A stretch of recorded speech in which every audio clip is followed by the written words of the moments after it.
Од VIP ложа заедно со претседателот на Републиканската партија Мајкл Ватли и министерот за надворешни работи Тимчо Муцунски, претседателот на владата Христијан Мицкоски ги проследи инаугуративните активности на новиот американски претседател Доналд Трамп.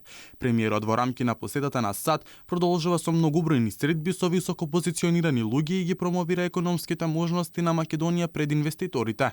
Мицкоски се сретна со представници на организацијата Македонија 2025 и тој вели дека без разлика каде да смени светот, борбата е секогаш насочена кон подобра држава.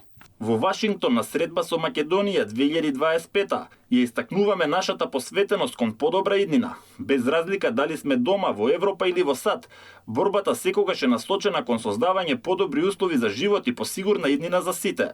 По инаугурацијата на Трамп на свеченоста Гласови на слободата, организирана од компаниите Трамп Медија и Рамбл, премиерот остварил средба со Ден Бонџино, еден од најблиските соработници на претседателот Трамп и најпознат политички десничарски коментатор. Нашите аргументи и позиции се јасни и нашето стратешко партнерство со САД и администрацијата на претседателот Трамп се силни. Се бориме дома за повисоки плати, пензии, нова инфраструктура, подобро здравство, поконкурентно образование, брзорастечка економија. Нашиот глас е се посилен. Не изостана и разговорот со канадскиот бизнисмен со македонско потекло Ендру Пеков, основач и претседател на Ниагара Ботлинг. Премиерот вели дека инвестициите на токму оваа компанија, која има годишен приход од околу 4 милиарди американски долари, се добре дојдени во државата. Инвестициите на Ниагара Ботлинг во Македонија се добре дојдени. Македонската диаспора е клучен елемент во системот. Нашиот глас и аргументи да бидат појасни и посилни во светот.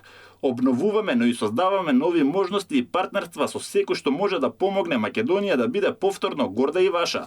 Претседателот на владата Христијан Мицкоски беше единствениот лидер од Балканот на инаугурацијата на 47-миот претседател на Америка Доналд Трамп. Премиерот учествуваше на прединаугурацијската свеченост Мага Бал, кој се приредува од поддржувачите на американскиот претседател Трамп.